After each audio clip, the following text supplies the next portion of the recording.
महारानी को, गंगे माँ को अगर श्रद्धापूर्वक देखोगे, कल्याण के माध्यम से देखोगे, तो सारे आपके पाप क्षण भर में यही धो देती है। ये कोई मामूली, इसको नदी ना समझना। जो लोग नदी समझते हैं उनके लिए नदी है।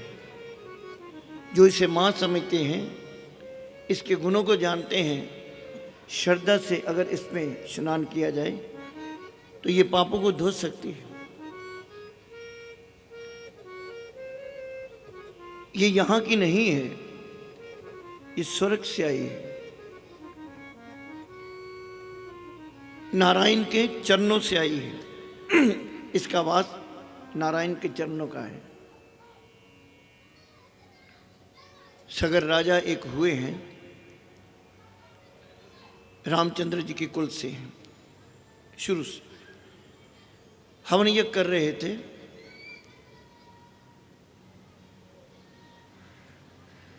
तो इंद्र ने उनका घोड़ा, जिसके आधार पर यज्ञ किया जाता है, घोड़ा कपिल मुनि के आश्रम में छोड़ दिया। सब लोग ढूंढने लगे, घोड़ा कहाँ गया, घोड़ा कहाँ गया। उसके बिना यज्ञ नहीं संपूर्ण होगा। सारी सेनाएं, सारे पुत्र पोत्रे सब उसकी तलाश में गए। देखा तो कपिल मुनि के आश्रम में बंधा हुआ है। कपिल मुनि को चोर कहने लगे कि यही चोर है, यही लाया उठा के। बड़ा मान तो नहीं, अपमान करने लगे। मुनि तो मुनि होते हैं, वो अपनी तपस्या में लीन थे, ध्यान में लीन थे। उनको गालियाँ देते रहे, पत्थर मारते रहे, सब कुछ करते रहे। पकड़ लो ये चोर है। जब उनकी वृत्ति हिली, आंख खुली, आंख खुलते ही जितने भी सामने रिश्तेदार थे, जितने भी सगर के पुत्र थे, सब भस्म हो गए। ऋषि के तप से आंखों से इतना तेज निकला, भगवती की कृपा से। आंख खोलते ही सब भस्म हो गए। अब राजा सगर चरणों में गिरा, प्रभु ये क्या हुआ है, गलती से हो गया है, हमें क्षमा करो। ये ऋषि और मुनि, एक बात याद रखो, हम जिस जगह पर रह रहे हैं, आपके इर्द गिर्द यहाँ ऋषियों की संतान भी है, असुरों की संतान भी है, इन दोनों की मिली जुली संतान भी है। क्योंकि हजारों साल ऋषियों का तप रहा, देवताओं का तप रहा, असुर भी थे। जहाँ कहीं असुरों के साथ देवताओं के बच्चों ने शादी की, जो संतान पैदा हुई वो भी यही है। जो दैत्यों से पैदा हुई वो भी यही है। जो देवताओं से कुलें पैदा हुई, उनके बच्चे भी यही हैं। यहाँ तुम्हारे इर्द गिर्द ऐसा माहौल है, इनकी पहचान कैसे की जाए। वेद व्यास जी इसकी पहचान बताते हैं।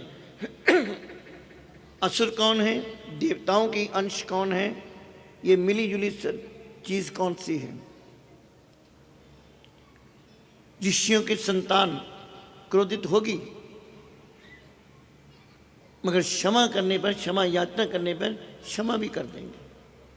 क्षण भर में उनका रुख ही बदल जाएगा। असुरों की संतान की पहचान है, वो गलती होने पर क्षमा नहीं करेंगे। कर भी देंगे तो मन में रखेंगे, कभी ना कभी तुम्हें याद करा देंगे। ये समझ लेना, ये असुरों की संतान है, ये भूलते नहीं है। सन्नी उसको चुप कराइए बच्चों।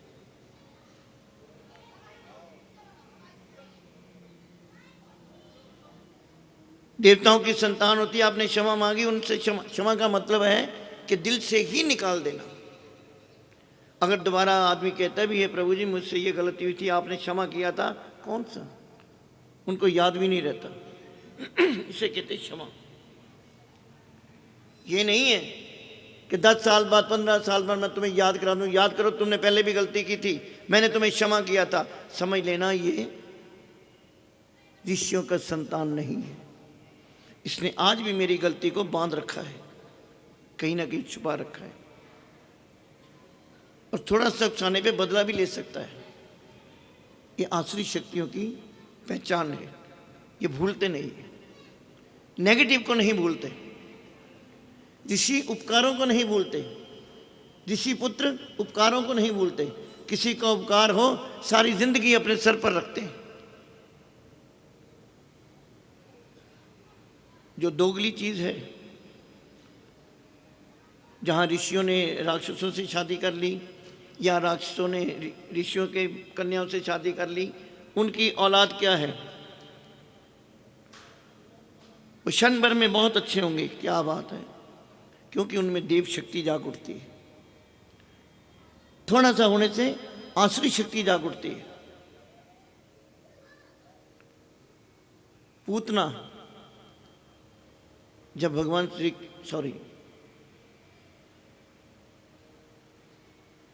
पूतना ही था नाम उसका, जो भगवान श्री कृष्ण के पास है,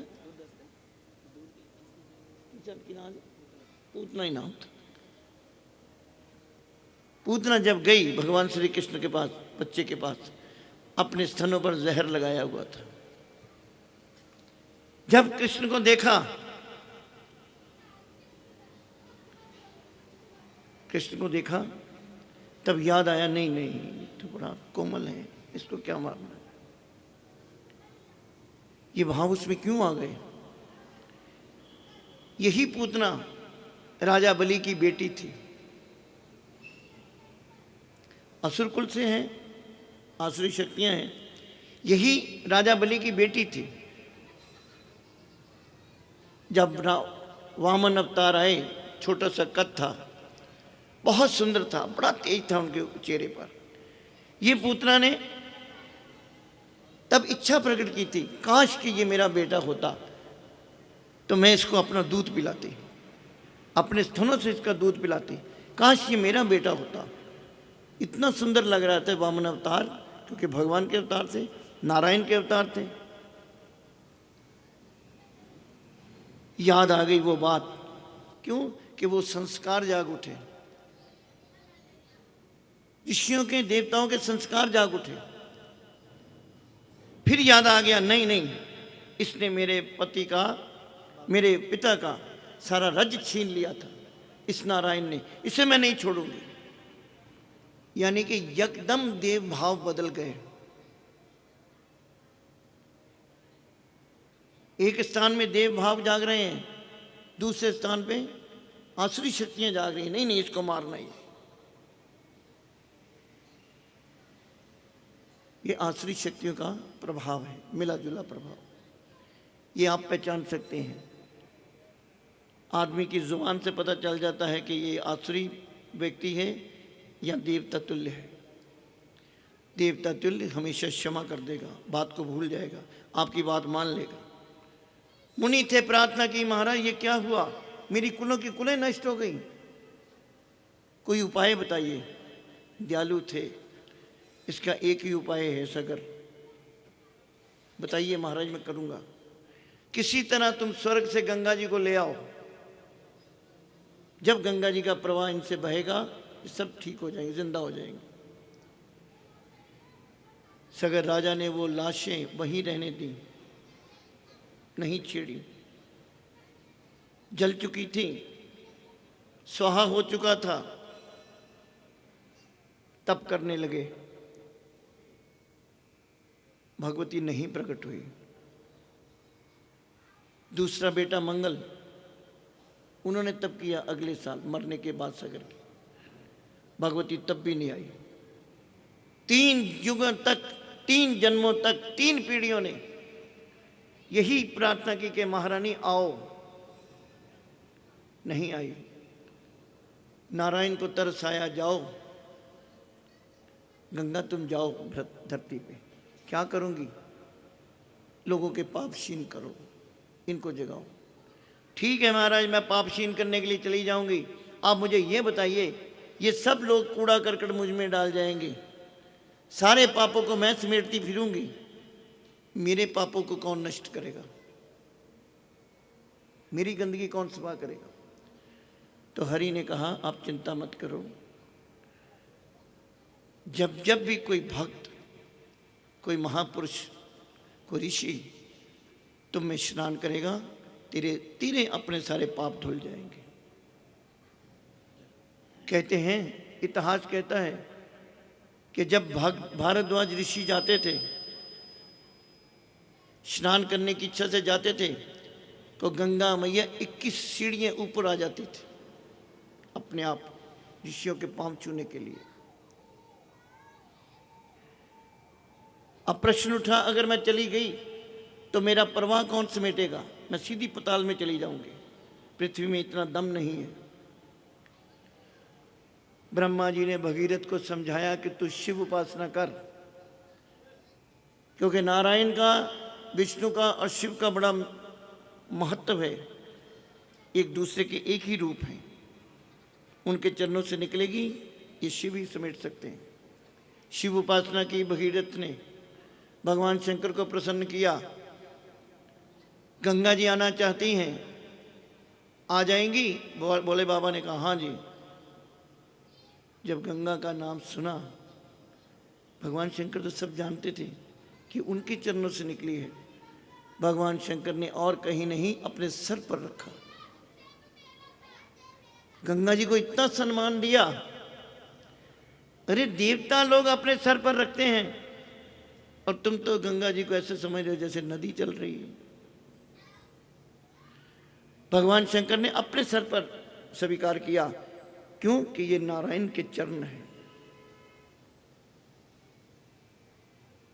भगीरथ की प्रार्थना पर छोड़ा गया, जाओ भगीरथ ले जाओ, शांत रूप में ले जाओ। भगीरथ जी अपने पितरों के पास आए, जहां पर जली हुई लाशें थीं। गंगा जी के प्रवाह से सब पवित्र हो गए,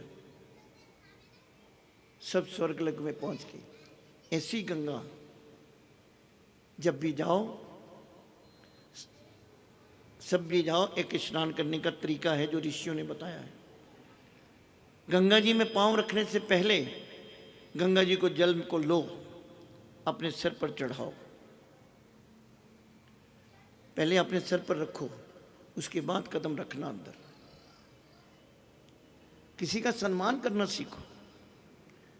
अब सर पर रखोगे तो आपको स्वीकार करेगी, बच्चों की तरह आ जाओ।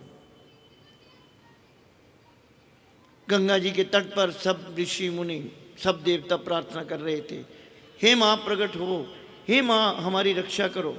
देखा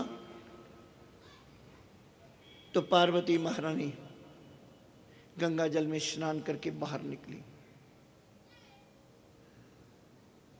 स्नान करके बाहर निकली और अपना बालों को बिखरा। कहते हैं कि जो मोती महारानी के बालों से जो पानी बिखर के बाहर आया है, उस रूप को देवताओं ने अमृतेश्वरी नाम से पुकारा है। इसके साथ पानी का कतरा भी लग गया, वो भी अमृत हो गया है, अमृतेश्वरी नाम रखा। बाहर आई तो देखा सब देवता खड़े हैं। देवता से कहने लगी, भैया तुम किसकी प्रार्थना कर रहे हो, किसकी उपासना कर रहे हो? देवता चुप है, स्तुति कर रहे हैं, चुप है। देखते ही देखते महारानी के शरीर से एक शक्ति बाहर निकली। जिसके शरीर से शक्ति बाहर हो जाती है वो कमजोर हो जाता है, वीक हो जाता है। भगवती पार्वती वीक तो नहीं हुई, लेकिन उसका रूप काला हो गया।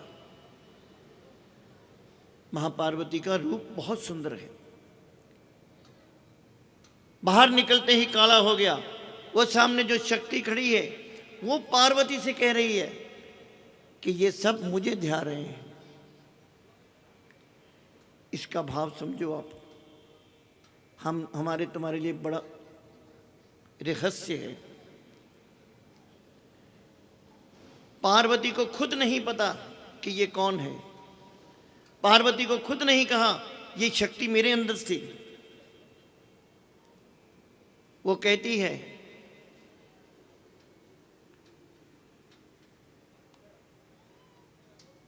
शिवा ने कहा मुझको है ध्यान रहे। पार्वती के अंदर शिवा शक्ति थी। शक्ति बाहर आन के पार्वती को कह रही है, देवताओं को नहीं। ये सब देवता मुझे ध्यान रहे हैं। शिवा ने कहा मुझको है ध्यान रहे। ये सब स्तुति मेरी गा रहे। क्यों? ये तुझे नहीं, तेरे अंदर जो शक्ति है उसको मान रहे।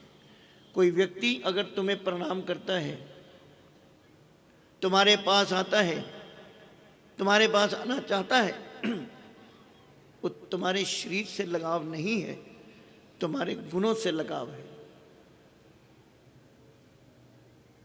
अब शक्तिशाली हो, वो तुम्हारी शक्ति के कारण आ रहा है, तुम्हारे शरीर की वजह से नहीं आ रहे।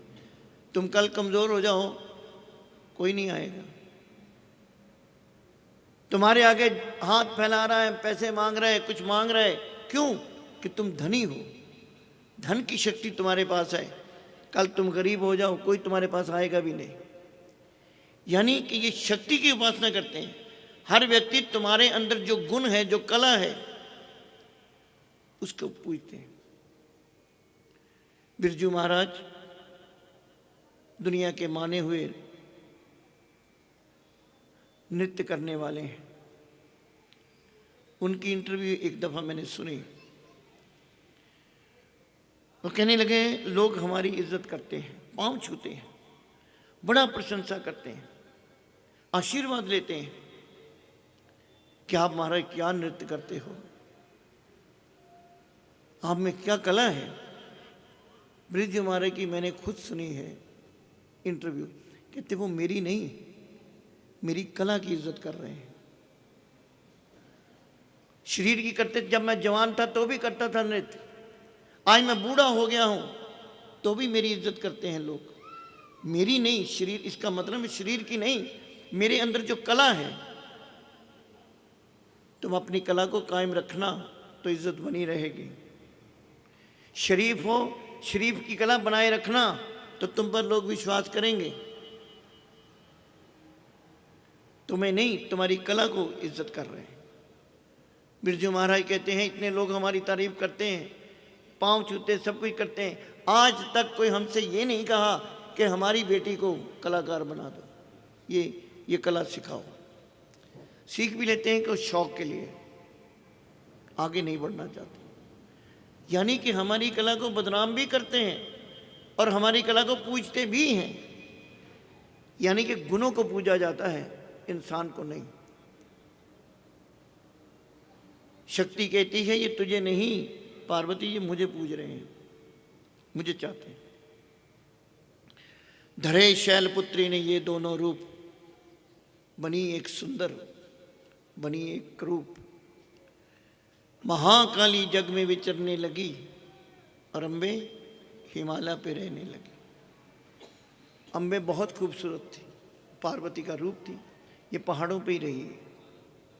और महाकाली धरती पर हम लोगों के बीच में आई है, हमसे मिक्स होने के लिए आई है।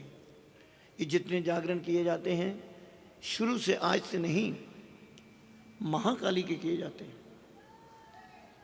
ये वैष्णव के नहीं है, वैष्णवी के नहीं है, दुर्गा के नहीं है, महाकाली का जागरण का किया जाता है। जागरण पहले जंगलों में किए जाते थे, एकांत में किए जाते थे। क्यों? कि ये भगवती महाकाली प्रकट हो जाती थी। रात के चौथे पैर प्रातः महंत लोग गाते रहते थे, गाते रहते थे, प्रातः प्रकट हो जाती थी। श्रीमद् भागवत की कथा आती है,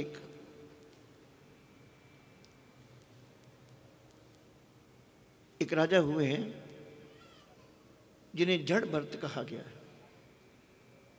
जड़ भरत होता है कि जहां बैठ गया तो बैठ गया, हिलना जुलना ही नहीं, काम ही नहीं कोई करना।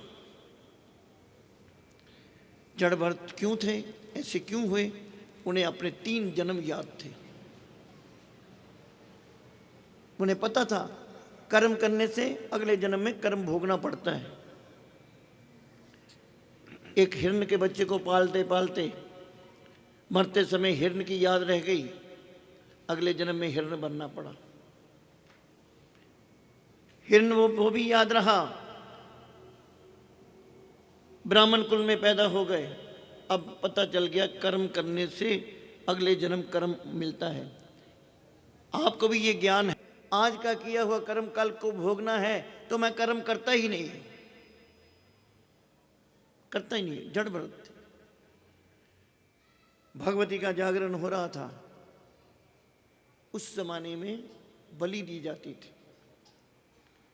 नर बलि का भी जिक्र आता है।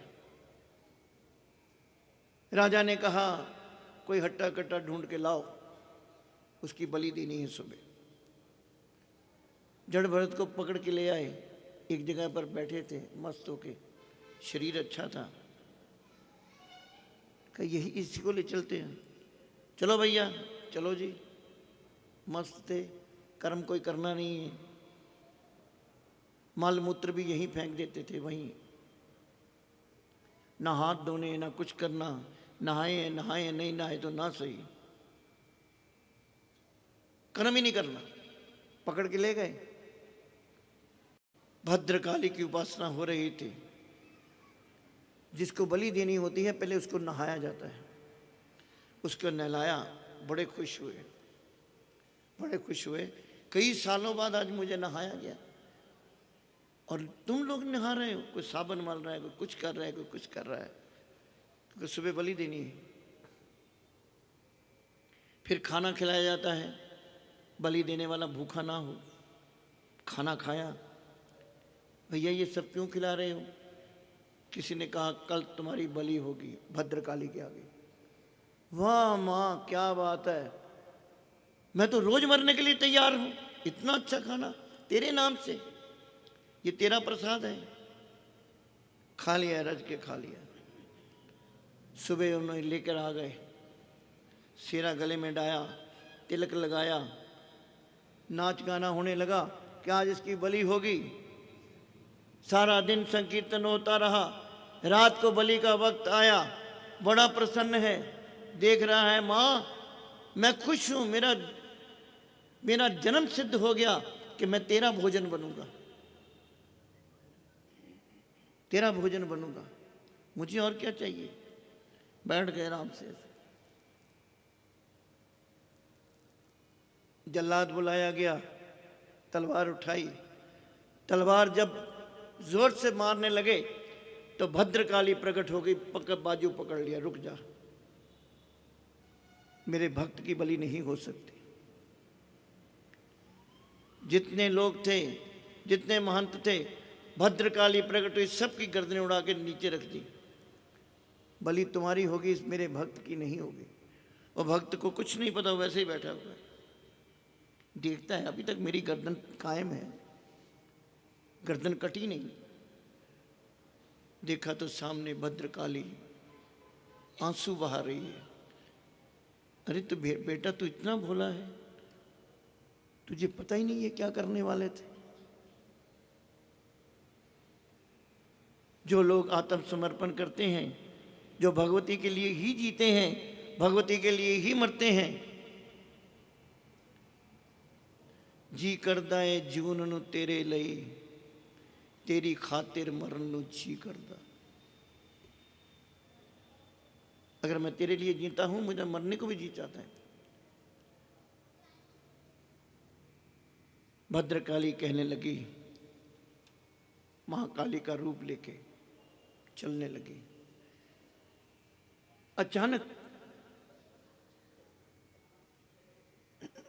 शुम्भ निशुम्भ के सेनापति चंड मुंड वहां से गुजर रहे थे आकाश मार्ग से। देखा कि एक बहुत सुंदर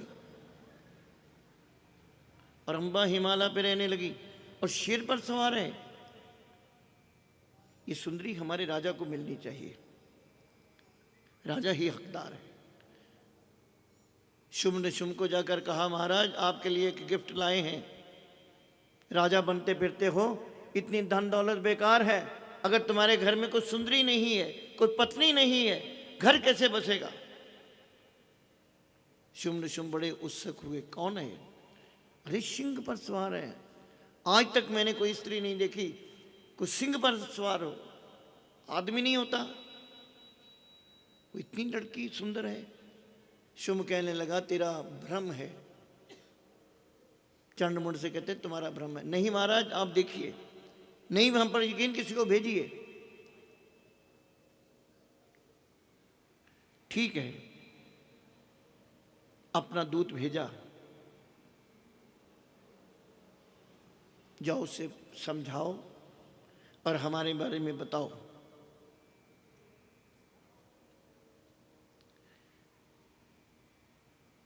सुग्रीव नाम का दूत भगवती के पास गया और कहने लगा, मुझे भेजा है अश्रु महाराज ने, अपना परिचय दे रहा है। अति योद्धा दुनिया के सरताज ने, वो कहता है, दूत का मतलब होता है कि वो अपने ऊपर कुछ बात नहीं लेता, जो मैसेज है उसी तरह सामने वाले को बता देता है। मैं नहीं कहता, वो कहता है दुनिया का मालिक हूं मैं, ये त्रैलोकी का प्रतिपालक हूं मैं, दुनिया के जितने भी रत्न हैं मेरे अधीन हैं, देवता तक मुझे सर झुकाते हैं। लेकिन अति सुंदर तुम स्त्री रत्न हो, तो क्यों नष्ट करती सुंदरता ही को? तुम कुंवारी भी रहोगी, धीरे धीरे बूढ़ी हो जाओगी। आज तो तेरे ऊपर जवानी है, सब मरते हैं, कल तेरा रूप रंग बदल गया, किसी ने पूछना भी नहीं। अच्छा है तू शादी कर ले। महारानी सुनती रही, सुनती रही। दूत की बातों पर दिया देवी ने ना ध्यान, कहाँ डांट कर सुन रे मूर्ख नादान। तू जिसकी बात कर रहे है ना, उसको मैं जानती हूं। दूत हैरान हुआ, तू कैसे जानती है? तू जंगल में रहने वाली, मैं जानती हूं। तुझे क्या बताऊं, मैं उन्हीं के लिए आई हूं, मुझे बुलाया गया है, मैं जानती हूं। मानती हूं कि सारे रत्नों का मालिक है, मानती हूं कि सारे जितने भी देव हैं उससे डरे हुए हैं, लेकिन क्या करूं, अपने राजा को जाकर, तुम दूत हो, तुम्हें कुछ कर नहीं सकती। यह असूल है, दूत को राजा कुछ नहीं कहता, मार नहीं सकता, चाहे वो कुछ भी बोल दे। अच्छा ऐसा करो, तुम अपने राजा से जाकर बोल दो, मैं शादी करने के लिए तैयार हूं, मगर मेरी एक शर्त है, जो मैंने भूले से बचपन में रख ली थी, कि मैं उसी से शादी करूंगी जो रणभूमि में मुझे जीत लेगा, यानी कि मुझसे ज्यादा योद्धा होगा, मैं उसको स्वीकार करूंगी। कहा दूत ने, सुंदरी ना करियो अभिमान, शुंभ निशुंभ है योद्धा अति बलवान, उनसे लड़त कर आज तक जीत सका ना कोई, तू झूठे अभिमान में काहे जीवन खोए। अम्बा बोली, दूत से बंद करो उपदेश, जो मैंने कहा है जाके राजा को बतला दो। अगर उसमें शक्ति है, ताकत है, बलवान है, तो उसको मैदान में भेजो, मैदान में मुझे जीत जाए तो ले जाए। घर आन के बात हुई कि महाराज ऐसे ऐसे वो कह रही है। शुम्भ निशुम्भ की तरफ देखा कि पहली स्त्री देखी है जो हमें ललकार रही है युद्ध भूमि में। अपने गुरुजी से पूछा, महाराज बताइए, आप स्त्री के लिए हम लड़ने जाएंगे, हमें फिर योद्धा कौन कहेगा? लेकिन शुक्राचार्य जानते थे ये कौन है। समझाया, बेटा ये तेरा काल है, अब भी संभल जाओ। लेकिन स्त्री मोह ने जो सुना था, अभी देखा भी नहीं, मोह में सुनते सुनते ही इतना दिमाग खराब हो गया कि यही चाहिए, और फिर उल्टे सीधे जवाब दे रही है कि युद्ध भूमि में जीत जाओ। एक चांस और दिया, धूमर लोचन को भेजा। धूमर लोचन था, उसकी आंखों से धुआं निकलता था, उसका नाम था धूमर लोचन, लोचन मच्छर आंखें। वो डट ऐसा धुआं निकालता था कि पूरा बादल छा जाता था और उसको दिखता था। सामने वाले को धुएं में कुछ नहीं दिखता था, लेकिन उसकी आंखें देख सकती थी। वो अपने शत्रु को वहीं खत्म कर देता था, धुएं में। महारानी कहने लगी, तू धुआं लेके आया है, धुआं अग्नि के बिना तो बेटा जलता नहीं है। अग्नि कहीं ना कहीं तो है, अग्नि स्वरूपा तो मैं हूं, मैं ढूंढ लूंगी कहां है अग्नि।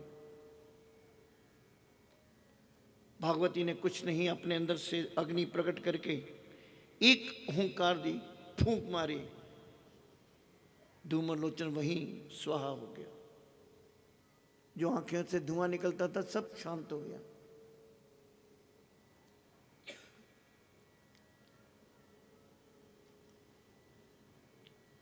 खबर हुई, गुस्सा चढ़ा कि इतनी बल वाली है, एक हुंकार से मार डाला।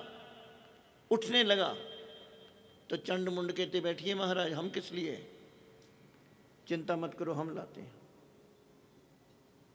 चंड मुंड गए भगवती के सामने खड़े होके कि जिद ना कर, अब भी संभल जा। अपनी शक्ति दिखाने लगे, शरीर बढ़ाने लगे। भगवती ने भी अपना शरीर बढ़ाना शुरू कर दिया। समझ गए कि ये मायामयी है, ये कोई आम स्त्री नहीं है।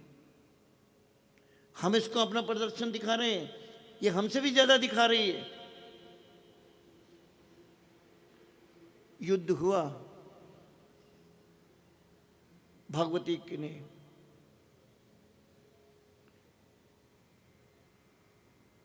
शुंभ निशुंभ चंड मुंड को रस्सी से बांध दिया, रस्सी फेंकी, गला से बांध दिया, दोनों को बांध के, और दोनों का सर काट दिया। इनका सर जमीन पे नहीं लगा। इन्हें वरदान था कि जो व्यक्ति तुम्हारा सर जमीन पे गिराएगा उसके खुद टुकड़े हो जाएंगे। भगवती जानती थी, उसने पहले ही पाश में बांध लिया इन दोनों को, और दोनों की गर्दन काट के चंड मुंड को उनके बालों से पकड़ के लेके आ गई। और अंबे महाकाली ने दोनों के, चामुंडा नाम से, दोनों का सर काट के अंबे के पास ले आई। ये लो, ये तुम्हारे शिकार जो तुमने कहा था कर दिया, चंड मुंड को मार के ले आई हूं। महाकाली ने दुर्गा से किए दैत्य संहार, इन दोनों को तो मार दिया है, अब शुंभ निशुंभ को तू मारना। जब भगवती प्रसन्न हुई, अंबे प्रसन्न हुई, तब अंबे कहने लगी, सुन काली मम बात, तुझे दुनिया महाकाली कहती है, लेकिन तूने आज प्रसन्न कर दिया है। इन चंड मुंड को मारकर मैं तेरा आज नाम रखती हूं। आज से लोग तुम्हें चामुंडा नाम से पुकारेंगे। जो लोग चामुंडा नाम से पुकारेंगे उनके कष्ट तू हरना। तुम याद कर लेना कि मैंने चंड मुंड को मारा है।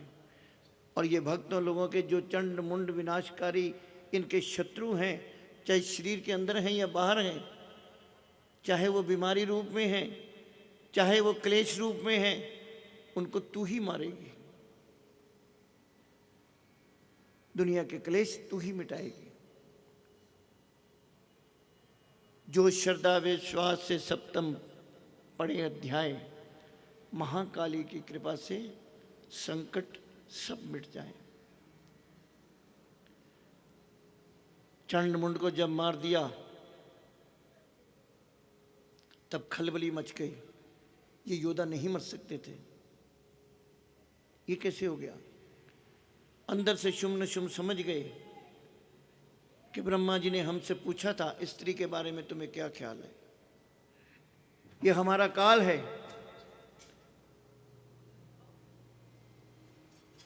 उठने लगे, सारी सेना को सजाया। निशुंभ कहने लगा, भैया आप क्यों जा रहे हो, मैं बैठा हूं ना। इसमें कोई संशय नहीं है, बहुत योद्धा थे, दोनों बहुत योद्धा थे, बहुत तप किया हुआ था, ब्रह्मा जी से वर लिया हुआ था।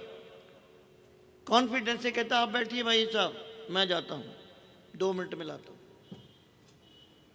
स्त्री को लाना क्या मुश्किल है।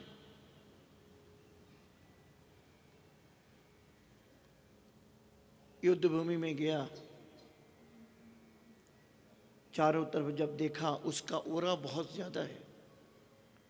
असुर थे, सब कुछ जानते थे, माया जाल जानते थे। देखा तो इसका तो ओरा ही बहुत बड़ा है, कोई आदमी, कोई भी व्यक्ति इसके इर्द गिर्द टिक भी नहीं सकता। भैया से बात की, युद्ध भूमि में सजाए गए सारे योद्धाओं को बुलाया, बच्चे कुचे जितने भी थे, असुरों को बुलाया, पाताल लोक से बुलाया, आधा युद्ध, शुंभ, रक्तबीज को बुलाया गया। 7 योद्धा थे, धूम्रलोचन, चंड, मुंड, शुंभ, निशुंभ, आधा युद्ध और रक्तबीज। जब भगवती ने देखा कि 7 योद्धा मेरे सामने खड़े हैं, एक एक को रोकना है, अपने अंदर से शक्तियां प्रकट की, 7 शक्तियां प्रकट की हैं। हर योद्धा के सामने एक शक्ति रखी है युद्ध करने के लिए। बनी ब्रह्मा के अंश देवी ब्रह्मानी, ब्रह्मा जी की शक्ति को उजागर किया, ब्रह्मानी को। शिवा शक्ति शंकर की जग में कहलाई, वो अंबा बनी स्वामी कार्तिक की अंशी, वाहराई रूप ने वाहराई आई, वह नरसिंह से नरसिंगी कहलाई, ऐरावत चढ़ी इंद्र की शक्ति आई। 7 शक्तियां बुला ली हैं वाहरावतार की। जो वाहरावतार में शक्ति थी वो भी बुला ली, नरसिंगी जो शरीर फाड़ने वाली थी वो भी बुला ली। 7 शक्तियां एक एक दैत्य के सामने खड़ी कर दी। युद्ध होने लगा। रक्तबीज को एक वर था, उसको भगवान शंकर ने वर दिया हुआ था। शंकर, ये सारे असुर शंकर उपासक थे, शंकर जी की उपासना ज्यादा करते थे, क्योंकि शक्तिशाली हैं, ज्ञानी हैं, सब कुछ जानते हैं और सबको अपने बच्चा मानते हैं, चाहे वो देवता है, चाहे राक्षस है, जब पापी है, कोई भी है, भगवान शंकर पर जल चढ़ाने से ही भगवान शंकर प्रसन्न हो जाते हैं। वर दे दिया कि जा युद्ध भूमि में तू नहीं हारेगा तब तक जब तक तेरा शरीर के अंदर खून खत्म नहीं हो जाता। तेरा एक एक कतरा काम आएगा। अगर तेरा कतरा जमीन पे गिर गया, उसी क्षण, ये नहीं कोई बच्चा पैदा होगा धीरे धीरे धीरे धीरे बढ़ेगा, उसी क्षण तेरा ही रूप लेके बिल्कुल शस्त्रों समेत एक क्षण में खड़ा हो जाएगा। भगवती को इस बारे में अभी पता नहीं था। ये असुरों ने नई विद्या इजाद की थी। असुर भी बड़े खोजी थे, साइंटिस्ट थे, जिस तरह ऋषि मुनि साइंटिस्ट थे, नई नई चीज़ें खोजते रहते थे, मंत्र विधियाँ या तंत्र विधियाँ या कैसे भी, ये भी खोजते रहते थे। इनके गुरु थे शंकराचार्य, शुक्र। शुक्राचार्य को बहुत विद्याएं आती थी। अमृत मंथन, समुद्र मंथन के वक्त भगवान विष्णु ने अमृत तो दिला दिया उनको, देवताओं को, अमृत पी लेंगे अमर हो जाएंगे। शुक्राचार्य भगवान शंकर के पास गया कि मेहनत तो इन बच्चों ने भी की है, मेरे शिष्यों ने भी की है, ये अन्याय है। कि अमृत फल वो ले गए, इनको क्या मिला? आप बाप हो। तो भगवान शंकर ने प्रसन्न होकर शुक्राचार्य को संजीवनी मंत्र दिया था। संजीवनी मंत्र सिर्फ और सिर्फ शुक्राचार्य के पास था। वो तो अमृत पिलाएंगे ना, शुक्राचार्य तो मंत्र पड़ेगा, लाश खड़ी हो जाएगी, जीवन आ जाएगा, दोबारा आ जाएगा। भगवान शंकर ने उसको इतना दे दिया।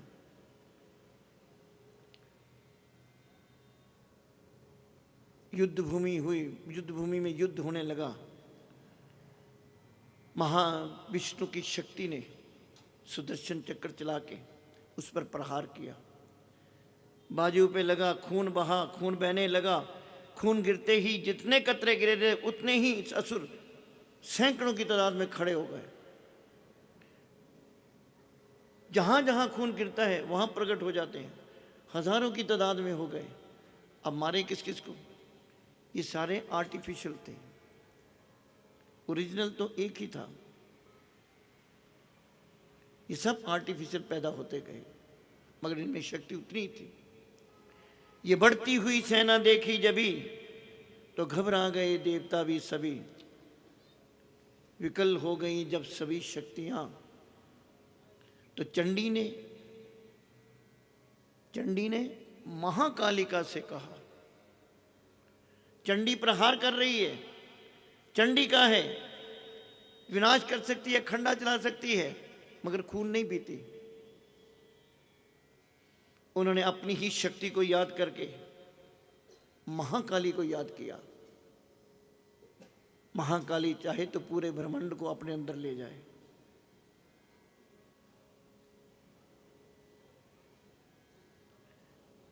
तो चंडी ने महाकालिका से कहा,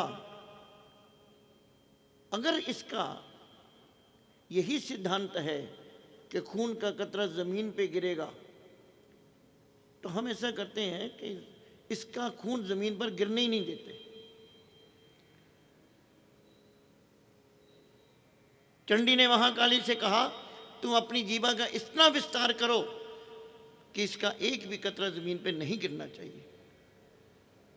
प्रहार हम करेंगे, शस्त्र हम चलाएंगे, तुम सिर्फ इतना करना कि इसके खून का कतरा जमीन पे नहीं गिरना चाहिए। और ये इतिहास गवाह है कि महाकाली ने अपनी जुबान इतनी बढ़ाई है। मां चंडी का और रक्त बीज का युद्ध महाकाली की जुबान के ऊपर हुआ है। इसने इतनी बिछा दी थी, कोई कितना जमीन तक ही नहीं पहुंचा ही नहीं। पहुंचता तो दैत्य पैदा होता। धीरे धीरे अपने आप वो जो आर्टिफिशियल दैत्य थे सब खत्म होने शुरू हो गए, कम हो गए। असली ओरिजिनल सामने आया। चंडिका ने क्रोध करके, तब क्रोध में चंडिका आगे बढ़कर आई, अपनी खड़क से दैत्य की गर्दन काट गिराई। शीश कटा तो लहू गिरा, चामुंडा गई पी।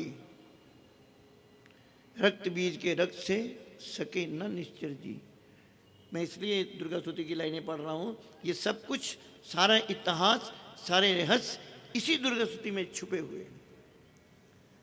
तुम दुर्गा स्तुति पढ़ते हो तो ध्यान से पढ़ो, इनके रहस्यों को याद करो। अब 21 तारीख को दुर्गा स्तुति का पाठ होगा यहाँ पर। 7 तारीख तक, 7 दिनों तक आपको समझाने की कोशिश की है। 21 को आप पाठ करना। आप भी आओ, अपने मित्रों को लाओ, जिनका कल्याण चाहते हो लाओ। अब उसका असर क्या होगा? आपने दुर्गा स्तुति का रहस्य सुना है। आप जब दुर्गा स्तुति पढ़ोगे तो मेरी आवाज़, व्यास गद्दी की आवाज़ तुम्हारे कानों में गूंजेगी कि व्यास गद्दी ये कहती थी। तुम्हारी शक्ति को और बल मिलेगा, तुम्हें असलियत के बारे में और ज्ञान होगा। एक तो पढ़ रहे हो, एक आंखों से देख रहे हो, एक बोल रहे हो, एक आवाज़ ऊपर से गूंज रही कि इसका मतलब ये था, ये उन्होंने बताया था। यही दुर्गा स्तुति का रहस्य है, यही भगवती के दर्शन है। 21 तारीख का पाठ मिस ना करना, मेरी तुम्हें सलाह है, हुक्म नहीं है, सलाह है। आप आओ, अपनी उन बेटियों को लाओ जिनके कुछ कार्य रुके पड़े हैं, अपनी बहुओं को लाओ, उन्हें महारानी के बारे में पता चले कि हमारे ऊपर अगर माँ बाप कल को नहीं रहेंगे तो भी हमारे ऊपर माँ बाप ने बताया है ये शक्ति हमारे सर पर रहेगी। जहाँ इतनी वसीयत लिख के जाओगे ये भी लिख जाओ उनके नाम पे, महारानी का नाम भी उनके नाम में लिख जाओ कि जब दुनिया साथ छोड़ देगी बेटा कुछ नहीं मिलेगा तो टेंशन ना लेना, माँ काली बैठी है, ये तेरे साथ होगी। इनको समझा जाओ। 21 तारीख को पाठ होगा, वक्त यही रहेगा। और 25 तारीख को हमारे ये जितने भी बच्चे हैं महारानी के, दरअसल बच्चे महारानी के ये कहलाने योग्य हैं जो इतना आयोजन ये नहीं कर रहे, भगवती इनसे करवा रही है। मैं बार बार एक शब्द इस्तेमाल करता हूं कि अपने लक्ष्य को पहचानो। इनका लक्ष्य यही है, महारानी ने इनको इसीलिए भेजा है कि जाओ मेरे नाम का प्रचार करो। करते हैं बेचारे, कोई महंत नहीं है, कोई तिलकधारी नहीं है, कोई इन्होंने कोई महंतों का चोला नहीं पहना और सादे सादे बंदे हैं। भगवती ने इन्हें लक्ष्य बता दिया है, बेटा मैंने तुम्हें इसलिए भेजा है, नाम प्रचार करो। कर रहे हैं, भगवती ने शक्ति देती है, जो चाहते हैं वो कर देती है। मगर इतने बड़े आयोजन को मामूली बात नहीं है, ये कोई इनके पीछे शक्ति है। 25 तारीख को इन बच्चों ने मैनेज किया है 501 पाठ का। इनकी इच्छा है, बढ़ रहे हैं, पहले 250 था, फिर 501 का लक्ष्य रखा है। मेरे को लगता है अगली बार 1000 का लक्ष्य रखेंगे। भगवती इनको शक्ति प्रदान करेगी, स्टेप बाय स्टेप चढ़ा रही है, सब इनके हौसले बढ़ रहे हैं, भगवती इनको शक्ति दे रही है। ये 250 से शुरू हुए थे, 500 का इनकी इच्छा है। भगवती इनको आशीर्वाद देगी, कल को इनका हौसला बढ़ेगा, ये लाख तक 1000 तक हाथ मारेंगे, शायद ऊपर भी पहुंच जाए। ये भगवती की इच्छा है। जो लोग 25 तारीख को पाठ करना चाहे वो पाठ भी अलाही पाठ होगा। हर पाठी के आगे चौकी होगी, थाली होगी, जोत जली होगी, नारियल होगा, पूरा प्रबंध होगा, फल होगा। आप जिस तरह मैं बैठ रहा हूँ अकेला अकेला व्यक्ति, इस तरह 500 की जोतें जलेंगी। हर प्राणी के आगे महारानी का वास होगा। जो लोग इसमें सम्मिलित होना चाहते हैं, अपने भाग्य की सराहना करो कि तुझे ऐसा मौका मिल रहा है। अपना नाम लिखा दो, सेवादार आपकी सेवा में खड़े हैं आपका नाम लिखने के लिए। जो भी आयोजन की सेवा होगी, दक्षिणा होगी, वो दे के अपना नाम लिखाओ। वक्त ना गवाना, 25 तारीख बड़ी इम्पोर्टेंट चीज़ है। और इस बार तो बड़ा और भी अच्छा मौका है कि 25 तारीख को गुप्त नवरात्रे हैं। वो अनुज जी पता नहीं कहाँ गए, मेरे नहीं ख्याल। उसने कोई मुहूर्त निकाला होगा कि 14 तारीख से लेके 21 तारीख तक करना है। मेरा ख्याल अचानक कह दिया उसने, बस भी अशोक जी को टेलीफोन आया कि 14 से 21 तक आप मैनेज करो, उसमें कर लो। मेरा नहीं ख्याल उसको भी पता होगा, क्योंकि जब तुम, ये ऋषि कहते हैं, जब तुम कुछ शुभ कर्म के लिए इच्छा रखते हो ना, तो मुहूर्त अपने आप बन जाते हैं। वो भगवती बनाती है, तुम नहीं बनाते। 14 तारीख को जब पाठ शुरू हुआ, मकर संक्रांति थी। ये अनुज ने भी नहीं सोचा होगा कि 14 को क्या होने वाला है। मकर संक्रांति थी, भगवती ने करवाना था, मुहूर्त उसने बनाया है। मकर संक्रांति के दिन शुरू हुआ, जो शुभ गिना जाता है। जब सूरज देवता दक्षिण दिशा से उत्तर दिशा में आते हैं। इसी दिन के लिए भीष्म पितामह ने 6 महीने तक शर पर लेटे रहे, इसी दिन के इंतजार के लिए। पाठ उसी दिन शुरू हुआ। याद करो, सुबह ही तड़के बरसात हुई है, 14 तारीख को बरसात हुई है।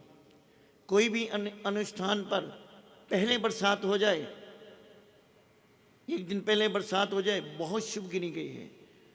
अंत में हो जाए वो भी शुभ है, और बीच में हो जाए वो भी शुभ है। इसमें बरसात होनी जरूरी है, क्योंकि देवताओं का आशीर्वाद है, ये ऊपर से आता है। और देखो तमाशा, 21 तारीख को महारानी का गुप्त पहला नराता है। 21 तारीख को पहला नराता शुरू होता है। भगवती ने पहले नराते ही अपना पाठ ले लिया है। और तुम क्या चाहते हो? महारानी तुम्हारे लिए सब कुछ देने के लिए तैयार है। मैं बार बार कहता हूं, ओदे कर थोड़ नहीं, तैनू पर लोड़ नहीं। कर विश्वास पक्का दिल तू बनाया ना, कामियां ते कपटियां दे नाल भाजी पाई जावें, सच्चे रब नू तू कदी अपना बनाया ना। पढ़ियां किताबां ते उपदेश भी करोड़ां सुने, फिर भी यकीन तैनू रब उत्ते आया ना।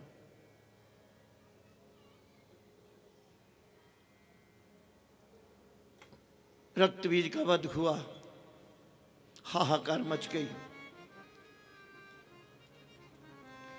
शुंभ आया, निशुंभ आया, बहुत अपना तेवर दिखाए।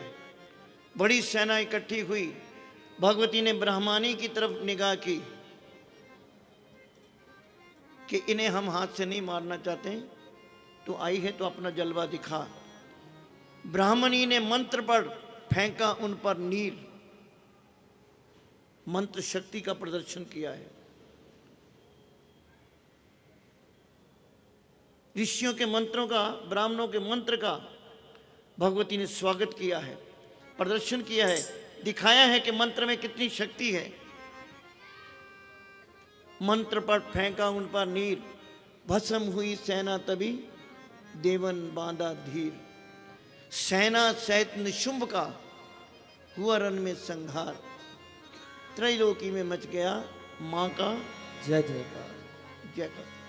बोल भाई मेरी सच्चिया जोता वाली माता जी ਤੁਹਾਡੀ सदा दी जय। निशुंभ मरा, मार के जाना तो पीछे पै जाएगा मेरे। निशुंभ, शुंभ, निशुंभ का भाई का वध सुनते हुए बड़ा क्रोधित हुआ, भागा, सब कुछ छोड़ दिया, युद्ध भूमि में आ गया, अपने तेवर दिखाने लगा। अब जोर नहीं चला, जिसका जोर नहीं चलता ना, वो फिर गालियों पे उतर आता है, अब शब्दों पे उतर आता है। भगवती से ही कहने लगा, अरे चतुर्दुर्गा तुझे लाज जरा ना आए, करती है अभिमान तू बल औरों का पाए। महारानी कहती, कौन सा बल? तुम 7 शक्तियां लेकर आई हो, तुम अकेली नहीं लड़ी। भगवती ने कहा, मूर्ख तेरा भ्रम है, ये चंडी, काली, इंद्र ही सब ही मेरे रूप। एक हूं मैं अंबिका, मेरे सभी स्वरूप, मैं ही अपने रूपों में एक जान हूं। अकेली महाशक्ति बलवान हूं। अब समझ गया कि एक ही है। उड़ा शुंभ आकाश में गया, अब माया जाल से लड़ने शुरू कर दिया, छुप के लड़ना शुरू कर दिया। जभी की भवानी ने ऊपर निगाह, तो मस्तक का नेत्र तभी खुल गया। हुई चंडी जब प्रकट हुई, शुंभ भागा, दौड़ा।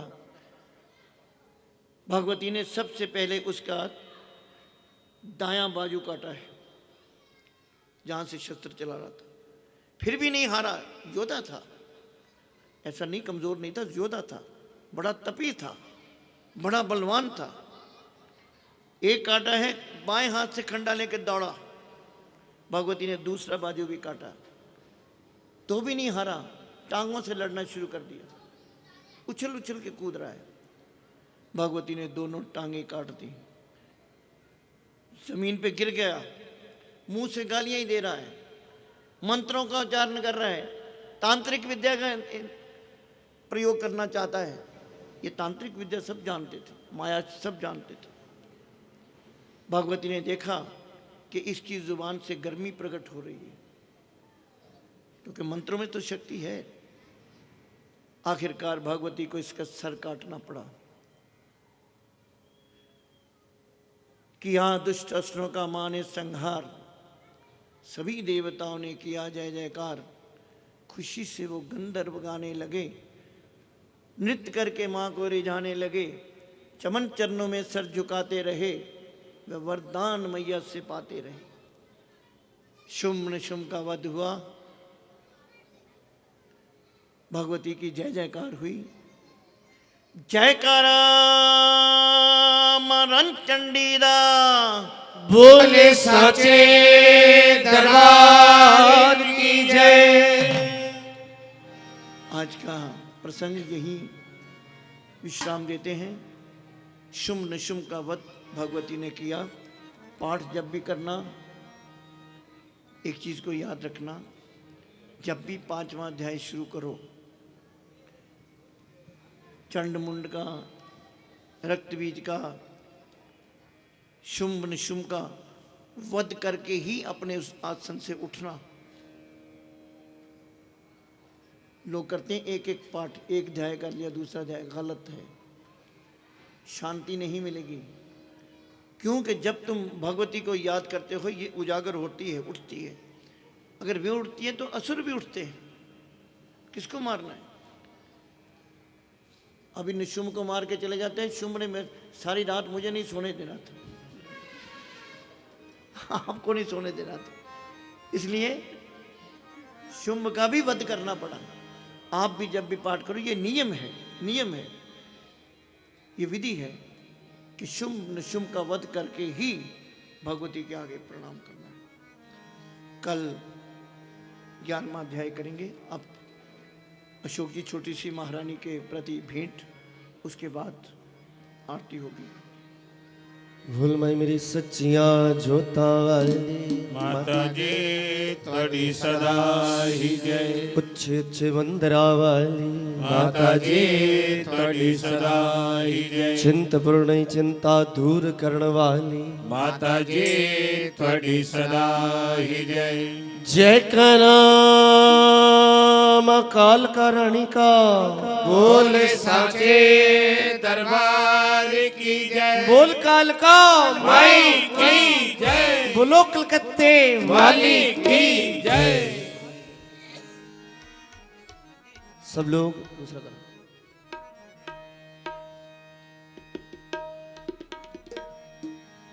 सर्वप्रथम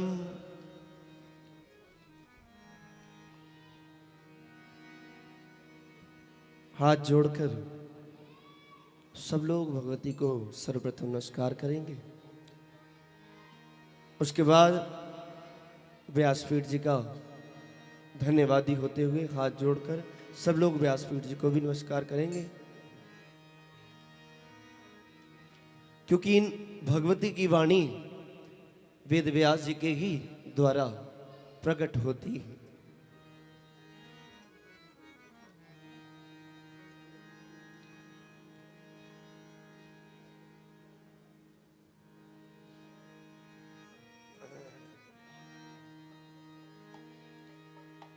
कथा में जो भी आपने सुना, जितना भी सुना, वह कल्याणकारी हो, आपके लिए सुखदायी हो। कब होता है? जब आप उसको मनन कर लेते हैं। कथा सुनी, सुनकर वहीं छोड़ दी, कोई फायदा नहीं। उस कथा को घर ले जाओ, उसका चिंतन करना। कोई एक शब्द, कोई एक लाइन भी तुम्हें याद रह जाए, कहा हुआ कुछ भी तुम्हारे अंतःकरण में चला जाए, वही कल्याणकारी है। ये नहीं कि हम सत्संग में आ गए तो हमें फल मिलेगा ही मिलेगा। इस भुलेखे में मत रह जाना कि नहीं जी जाना है तो फल तो मिलना ही मिलना है, सुने ही ना सुने। सत्संग, सत्संग किसे कहते हैं? कि सत्य का संग करना। जब तुम सत्य का संग ही नहीं कर पाए, जब उसके नाम का उच्चारण ही नहीं कर पाए, तो फिर संग कैसा? हाथ जोड़कर भगवती से नमन करते हुए, जय जयकार करते हुए, जिस कार्य के लिए हम रोज एकत्रित होते हैं कि भगवती के रहस्यों को कैसे जाना जाए, किस प्रकार भगवती हम पर कृपा करे, कौन सा ऐसा रहस्य है जो हमारा कल्याण कर जाए, उस रहस्य को खोजना है। महिषासुर की कथा आप लोगों ने सुनी, मधु कैटव की कथा आप लोगों ने सुनी, शुंभ निशुंभ, रक्त बीज, चंड मुंड, सभी योद्धाओं की कथा आप लोगों ने सुनी। भगवती सभी कष्टों का निवारण करे, हमारी यही भगवती से प्रार्थना है। कल भगवती का शुक्रिया अदा करेंगे, सच्चे दिल से हाथ जोड़कर भगवती का सब लोग शुक्रिया अदा करेंगे। जो लोग 7 दिन आए, यहाँ बीच में नहीं आए, वो कल जरूर उपस्थित होना, क्योंकि कल शुक्रिया अदा करने का दिन है। जिसने भगवती का शुक्रिया अदा कर दिया तो सब कुछ पा लिया। मिलकर भगवती की एक भेंट गाएंगे, उससे पूर्व सब लोग चौकड़े लगा लीजिए। गायत्री मंत्र का जाप होगा 11 बार। बाद चो मारने ताली हुणे मारिए ना। पूछो की कहता है, पूछो चरण गायत्री मंत्र का जाप करेंगे, सब लोग चौकड़े लगा लीजिए, हाथ जोड़कर भगवती का मंत्र का जाप का उच्चारण होगा।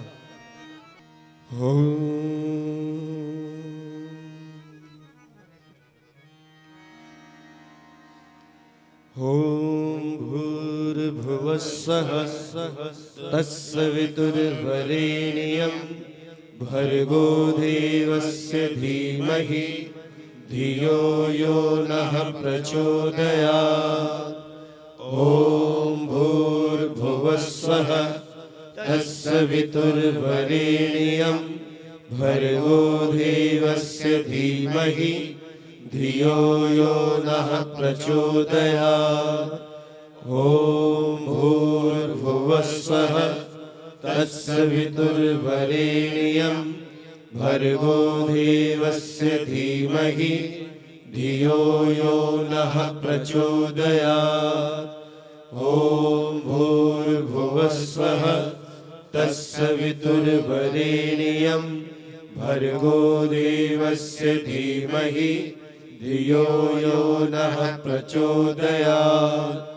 ओम भूर्भुवस्सः तत्सवितुर्वरेण्यं भर्गो देवस्य धीमहि धियो यो नः प्रचोदयात्। ओम भूर्भुवस्सः तत्सवितुर्वरेण्यं भर्गो देवस्य धीमहि धियो यो नः प्रचोदयात्। ओम भूर्भुवस्सः तत्सवितुर्वरेण्यं भर्गो देवस्य धीमहि धियो यो नः प्रचोदयात्। ओम भूर्भुवस्सः तत्सवितुर्वरेण्यं भर्गो देवस्य धीमहि धियो यो नः प्रचोदयात्। ओम भूर्भुवस्सः तत्सवितुर्वरेण्यं भर्गो देवस्य धीमहि धियो यो नः प्रचोदयात्। ओम भूर्भुवस्सः तत्सवितुर्वरेण्यं भर्गो देवस्य धीमहि धियो यो नः प्रचोदयात्। ओम भूर्भुवस्सः तत्सवितुर्वरेण्यं भर्गो देवस्य प्रचोदया हो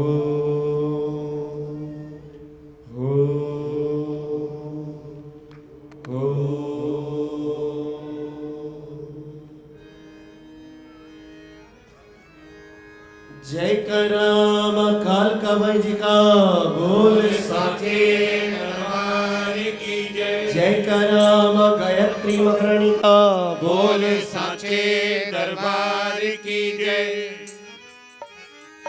मैया की जय बोलो, दाती की जय बोलो, मैया की जय बोलो, दाती की जय बोलो। हाँ मैया की जय बोलो, दाती की जय बोलो, मैया की जय बोलो, दाती की जय बोलो। आज मैया की जय बोलो, दाती की जय बोलो, मैया की जय बोलो, दाती की जय बोलो।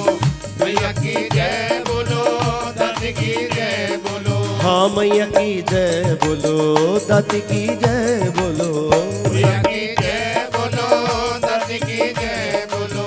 मैया की जय बोलो, दाती की जय बोलो। मैया की जय जयकार कर लो। आज अवसर है, भगवती विराजमान है, भगवती की अपार कृपा, सारा ऑरा, सारा पॉजिटिव वेव तुम्हारी तरफ है।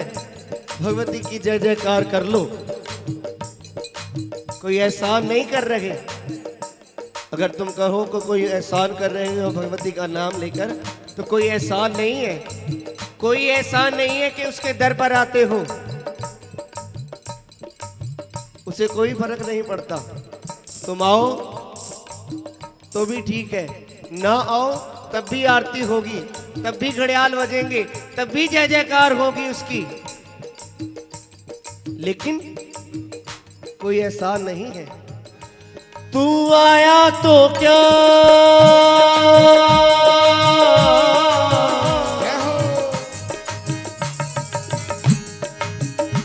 तू आया तो क्या, सर झुकाया तो क्या, तू आया तो क्या, सर झुकाया तो क्या। बड़े लोग आते हैं, बड़े बड़े महाराज लोग आते हैं यहाँ पर, सर भी झुकाते हैं, लेकिन क्या करते हो? तू आया तो क्या, सर झुकाया तो क्या, तू आया तो क्या, सर झुकाया तो क्या। लेकिन जो शीश झुकाने वाली है वो अभी तक नहीं झुकी, कि अपने मन को झुकाना ना आया तुझे, वो अपने मन को झुकाना ना आया तुझे। हो तू आया तो क्या,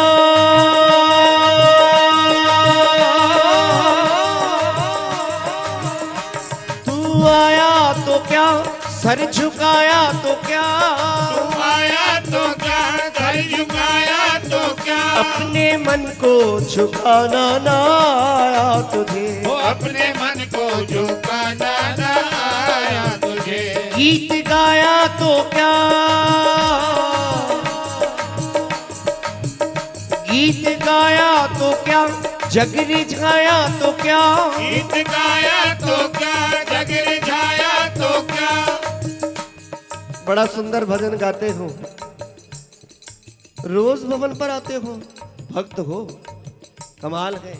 बड़ी तारीफ भी बटोर ली, भगत जी रोज मंदिर जाते हैं, क्या बात है। सभी लोग हाथ जोड़ कर खड़े रहते हैं, रोज भगत जी हर महीने दरबार पर जाते हैं। वाह, बड़ा सुंदर गाते हैं, मालाएं भी पहन ली, तिलक भी लगा लिए, वाह वाह भी बटोर ली, लेकिन गीत गाया तो क्या, ये जग रिझाया तो क्या। हूँ अपनी माँ को रिझाना ना आया तुझे, वो अपनी माँ को रिझाना ना आया तुझे। हो गीत गाया तो क्या, जग रिझाया तो क्या, गीत गाया तो क्या, जग रिझाया तो क्या। अपनी माँ को रिझाना ना आया तुझे, वो अपनी माँ को रिझाना ना आया तुझे। अब भी कुछ नहीं बिगड़ा, सच्चे दिल से बोलो, सर झुका के बोलो, सच्चे दिल से बोलो, सर झुका के बोलो। हो हो सच्चे दिल से बोलो, सर झुका के बोलो, सच्चे दिल से बोलो, सर झुका के बोलो। मैया की जय बोलो, दाती की जय बोलो, मैया की जय बोलो, दाती की जय बोलो, मैया की जय बोलो, दाती की जय बोलो। अज मैया की जय बोलो, दाती की जय बोलो, मैया की जय बोलो, दाती की जय बोलो, मैया की जय बोलो, दाती की जय बोलो। हाँ मैया की जय बोलो, दाती की जय, मैया की जय बोलो, दाती की जय बोलो, मैया की जय बोलो, दाती की जय बोलो। तू आ तो सही,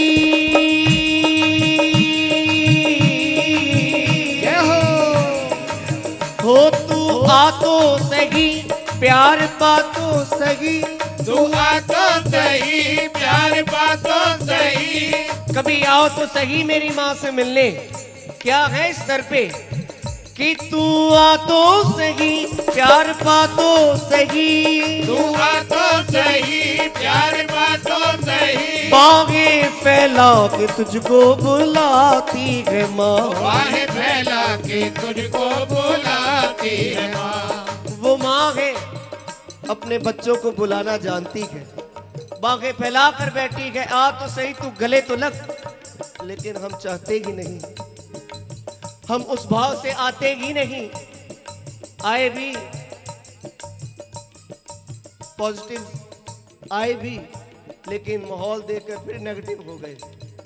तुम आंखें बंद कर लो, जो करता है करने दो, मुझे अपनी माँ से ही मिलना है। कि तू आ तो सही, प्यार पा तो सही, दुआ तो सही, प्यार बातो सही। ओ बाग फैला के तुझको बुलाती है माँ, बाहें फैला के तुझको बुलाती है माँ। चोट तुझको लगे आंसू माँ के बहे, चोट तुझको लगे आंसू माँ के बहे। हे चोट तुझको लगे आंसू माँ के बहे, चोट तुझको लगे आंसू माँ के बहे। ऐसा ना सोचना कि तुम दुखी हो तो माँ प्रसन्न है। माँ तुमसे ज्यादा दुखी है कि मेरा बच्चा दुखी है, लेकिन तुम्हारे कर्म ही ऐसे हैं, हमारे कर्म ही ऐसे हैं जो उससे कृपा करने पर भी मजबूर हो जाते हैं। कि चोट तुझको लगे आंसू माँ के बहे, चोट तुझको लगे आंसू माँ के बहे। कभी ऐसी भी ममता दिखाती है माँ, कभी ऐसी भी ममता दिखाती है माँ। ओ कभी ऐसी भी ममता दिखाती है माँ। कभी ऐसी भी ममता दिखाती है माँ। अब आंखें खोल लो, ये नहीं, मन की आंखें खोलो, मुंह से जय जय बोलो, मन की आंखें बोलो, मुंह से जय जय बोलो। ओ मन की आंखें खोलो, मुंह से जय जय बोलो, मन की आंखें खोलो, मुंह से जय जय बोलो। मैया की जय बोलो, दादी की जय बोलो, मैया की जय बोलो, दादी की जय बोलो, मैया की जय बोलो, दादी की जय बोलो। जग में रोता रहा, मान खोता रहा, जग में रोता रहा, मान खोता रहा। ये जग में रोता रहा, मान खोता रहा, जग में रोता रहा, मान खोता रहा। जिस जगह जाया दुनिया वालों के पास गए, दुखड़ा सुनाया, सामने तो दुखड़ा सुन लिया, लेकिन पीठ पीछे रोज ही आ जाता है। साथ वाले को यही कहते हैं, रोज ही आता है, चाहे क्या करें। ना सुनाओ पी जाओ, सुनाना है तो बैठी है, जो आगे नहीं कहेगी। जग में रोता रहा, मान खोता रहा, जग में रोता रहा, मान खोता रहा। दुखड़ा माँ को सुनाना ना आया तुझे, दुखड़ा माँ को सुनाना ना आया तुझे। सबको मिलता जहां,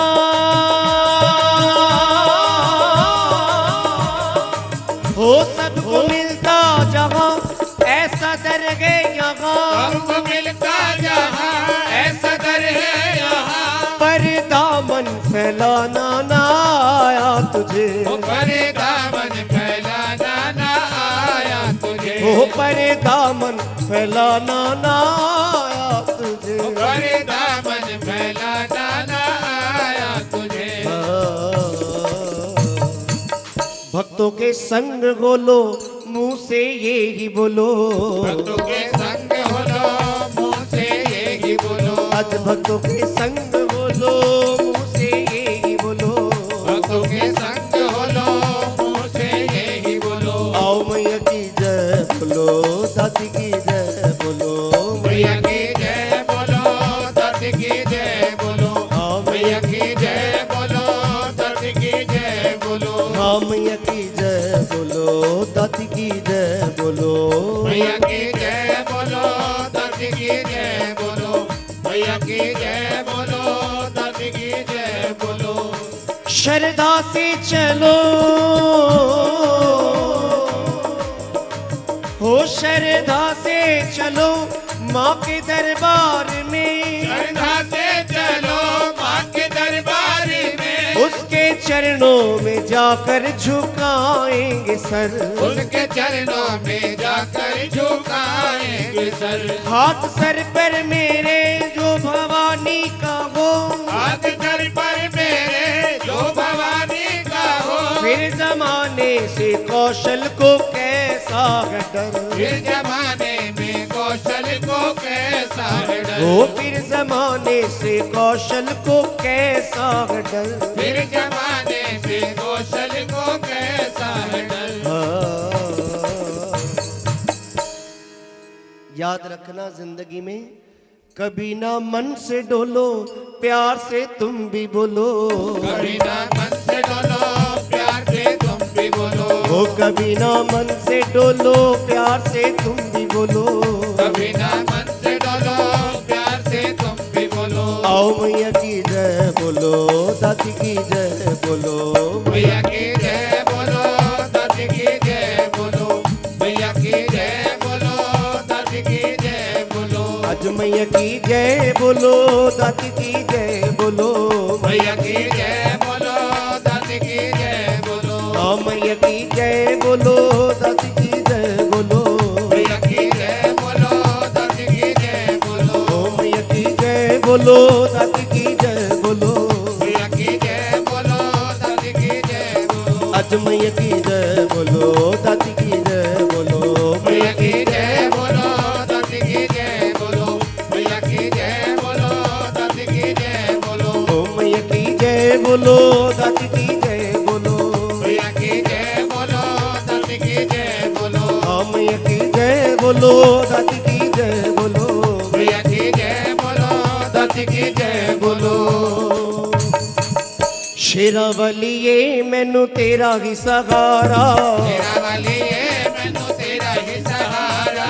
सब लोग अपने अपने स्थान पर खड़े हो जाओ, भगवती की आरती होगी और यही कहते हुए उठो कि शेरा वालिए मैनू तेरा ही सहारा, तेरा वाली ये मैनू तेरा ही सहारा। वो तेरा ही सहारा, दाती तेरा ही सहारा, तेरा ही सहारा, दाती तेरा ही सहारा। ये तेरा ही सहारा, मैया तेरा ही सहारा, तेरा ही सहारा, मैया तेरा ही सहारा।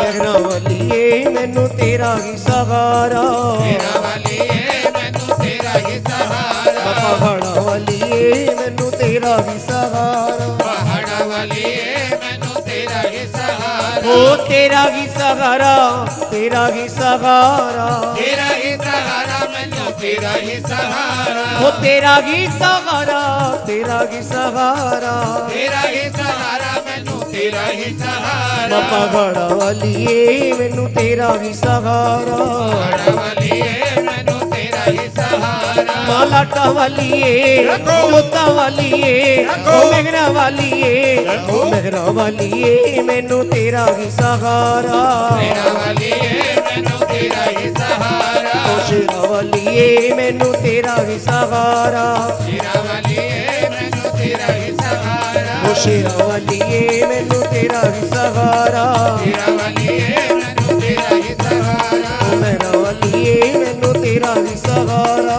तेरा वाली ये मैनू तेरा प्रेम से बोलो जय माता दी। सारे बोलो जय माता दी। अजरल मिल बोलो जय माता दी। दिल से बोलो जय माता दी। माँ घड़ा वाली जय माता दी। मेघना वाली जय माता दी। माँ शक्ति देवे जय माता दी। माँ भक्ति देवे जय माता दी। माँ मुक्ति देवे जय माता दी। माँ आप बुलावे जय माता दी। जय काल कराणी माता दी। जय काल कराणी माता दी। जय योग माया माता दी। जय योग माया माता दी। जय झंडे वाली माता दी। माँ झंडे वाली माता दी। ऐ सारे बोलो माता दी। और अनमिल बोलो माता दी। दिल से बोलो माता दी। प्रेम से बोलो ओ जय ज्वाला जय ज्वाला जय ज्वाला माँ कांगड़े वाली चामुंडा देवी ऐ रलमिल बोलो दिल से बोलो प्रेम से बोलो जय करामा योग मरणी का बोल साचे दरबार की है।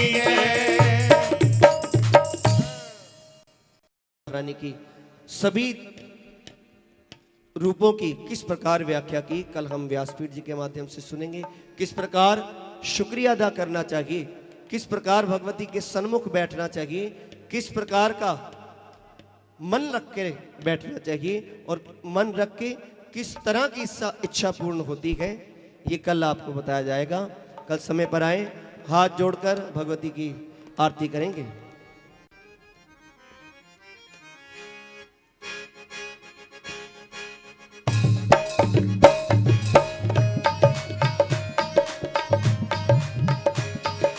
आरती जग जननी मैं तेरी गाऊं, आरती जग जननी मैं तेरी गाऊं, तुम बिन कौन सुने वरदाती, तुम बिन कौन सुने वरदाती, मैं किसको जाकर बिन सुना, आरती जग जननी मैं तेरी गाऊं, आरती तेरी असुरों ने देवों को सताया, तुमने रूप धरा महामाया, उसी रूप के दर्शन चाहो, उसी रूप के दर्शन चाहूं, कि आरती जग जननी मैं तेरी गाऊं, आरती जग जननी मैं तेरी गाऊं, रक्त बीज मधु के टभ मारे, अपने भक्तों के काज सवारे, ये मैं भी तेरा दास कहाऊं, मैं तेरा दास कहाऊं, कि आरती जग जन मैं तेरी गाऊं, आरती जग जननी मैं तेरी गाऊं, आरती तेरी करूं मैं वरदाती, हृदय कदी मगनों की बाती, निस दिन प्रेम की जोत जगाऊं, दिन प्रेम की ज्योति जगाऊं, कि आरती जग जननी मैं तेरी गाऊं, आरती जग जननी मैं तेरी गाऊं,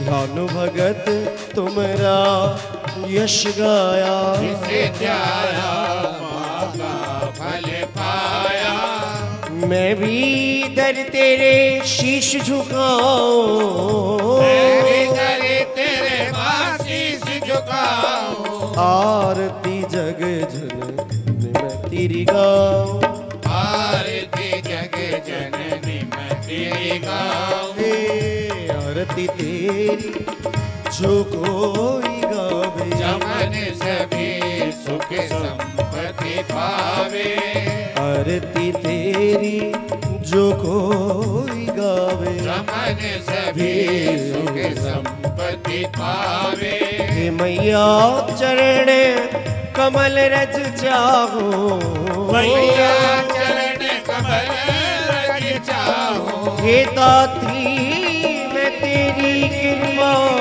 चाहो, दिन तेरी माँ कृपा चाहूं कि आरती जग जननी मैं तेरी गाऊं आरती जग जननी मैं तेरी गाऊं मैया जी आरती जग जननी मैं तेरी गाऊं आरती जग जननी मैं तेरी गाऊं ओ आरती जग जननी मैं तेरी गाऊं आरती जग जननी मैं तेरी गाऊं हे आरती जग जननी मैं तेरी गाऊं आरती जग जननी मैं तेरी गाऊं आरती जग जननी मैं तेरी गाऊं आरती जग जननी मैं तेरी गाऊं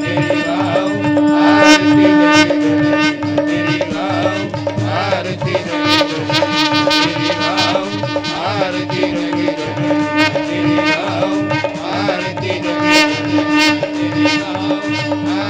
जग जननी मैं तेरी गाऊं आरती जग जननी मैं तेरी गाऊं आरती जग जननी मैं तेरी गाऊं आरती जग जननी मैं तेरी गाऊं आरती जग जननी मैं तेरी गाऊं ये कर्पूर गौरम करुणावतारम संसार सारम सारम भुजगेन्द्रहारम सदा वसंत में हृदयार विंदे भवानी सहितं नमामि त्वमेव माता च पिता त्वमेव त्वमेव बन्धो च सखा त्वमेव त्वमेव विद्या द्रविणं त्वमेव त्वमेव सर्वं मम देव देव त्वमेव सर्वं मम देव देव त्वमेव सर्वं मम देव देव अच्युतं केशवं श्रीराम नारायण कृष्ण दामोदरं श्रीवासुदेवं भजे श्रीधरं माधवं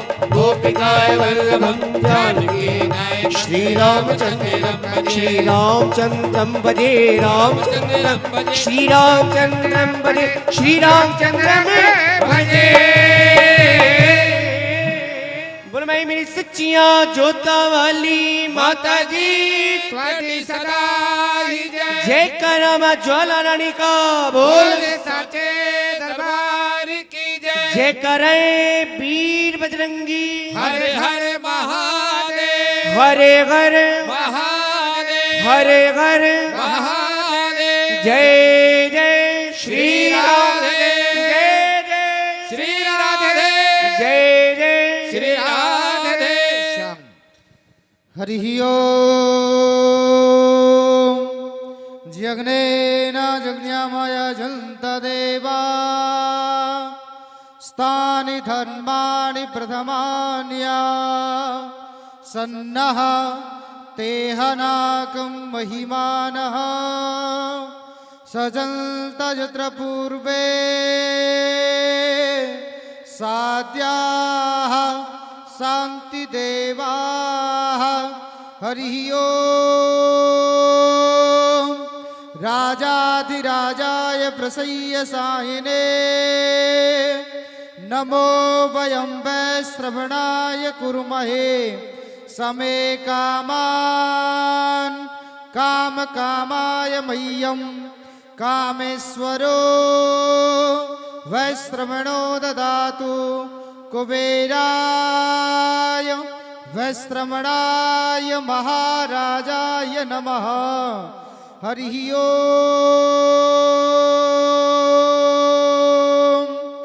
महालक्ष्मै च विद्महे विष्णुपत्न्यै च धीमहि तन्नो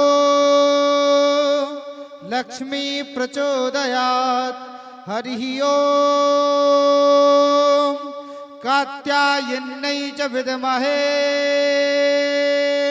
कालरात्रै च धीमहि तन्नो